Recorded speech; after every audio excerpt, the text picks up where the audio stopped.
పాలిటెక్నిక్‌తో కొలువులు కోకొల్లలు. 10వ తరగతి విద్యార్థులకు చక్కని అవకాశం. కోర్సు పూర్తి కాగానే ఉద్యోగాలు. 10వ తరగతి పరీక్ష ఫలితాలు రాగానే ఎటువైపు వెళ్ళాలి? ఏ కోర్సు తీసుకోవాలనే సందిగ్ధత విద్యార్థుల్లో మొదలైంది. 10 తర్వాత ఇంటర్, ఆ తర్వాత ఎంసెట్, నీట్ లేదా డిగ్రీ, పీజీ కోర్సులు చేయాలనుకుంటారు. కానీ పాలిసెట్లో చేరితే తక్కువ ఖర్చుతో సాంకేతిక నైపుణ్యాన్ని అందిపుచ్చుకొని 4 ఏళ్లలో బంగారు భవిష్యత్తు రూపొందించుకోవచ్చు. 10వ తరగతి విద్యార్థులకు ముందున్న ప్రత్యామ్నాయం డిప్లొమా కోర్సులు. శాస్త్ర సాంకేతిక రంగాల్లో రాణించాలనుకునే వారికి డిప్లొమా ఓ వరం. 3 ఏళ్ల కోర్సు పూర్తి కాగానే చక్కటి ఉద్యోగ అవకాశాలు. పాలిటెక్నిక్ కోర్సులతో ప్రభుత్వ, ప్రైవేటు రంగాల్లో కొలువులు అందుబాటులో ఉంటాయి. ఈ కోర్సు చదివిన తర్వాత ఇంజనీరింగ్లో నేరుగా సెకండ్ ఇయర్లో చదివేందుకు అవకాశాలు ఉన్నాయి. ఉద్యోగ అవకాశాలు ఇక్కడిక్కడ ఉంటాయి. ఇంజనీరింగ్, డైకిన్, రోడ్డు భవనాలు, ఎయిర్ లైన్స్, మెట్రో రవాణా శాఖ, RTC, Transco, Genco, DISCOM, BHEL, NTPC, army, navy, Singareni, corporate సంస్థలు. ఇవి కాక సాఫ్ట్వేర్ సంస్థల్లో ఉద్యోగ అవకాశాలు ఉంటాయి. పాలిసెట్ పరీక్ష వివరాలు.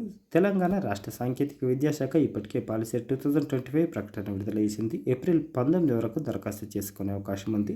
లేట్ ఫీజు తోటి 100 తోటి ఏప్రిల్ 22 వరకు, 300 తోటి ఏప్రిల్ 23 వరకు టైం ఉంది. పాలిసెట్ ప్రవేశ పరీక్ష మే 13న నిర్వహిస్తారు. పూర్తి వివరాలకు ఎస్బిటిఈటి తెలంగాణ gov.in చూడవచ్చు.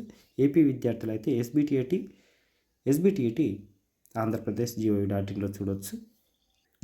మరి ఫీజు వివరాలు ఈ విధంగా ఉన్నాయి. ఎస్సీ ఎస్టీలకు 250, బీసీ జనరల్ కేటగిరీల వారికి 500.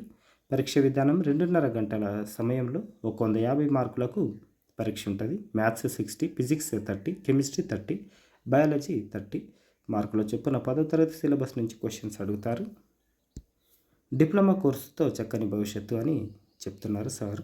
పాలిటెక్నిక్ కోర్సులకు డిమాండ్ ఉంది. కోర్సు చేసిన వారికి ఉద్యోగ అవకాశాలు కూడా ఎక్కువే. కోర్సు పూర్తయ్యేలోపు ఉద్యోగాల్లో చేరిన వారు చాలామంది ఉన్నారు.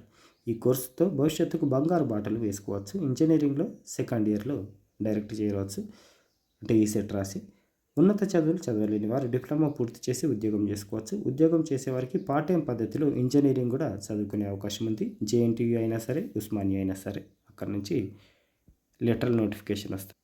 ఇక రామంతపూర్లో ఉన్న గవర్నమెంట్ పాలిటెక్నిక్లో ఉన్న సీట్లు మేడ్చల్లో ఇవి ఉన్నాయి.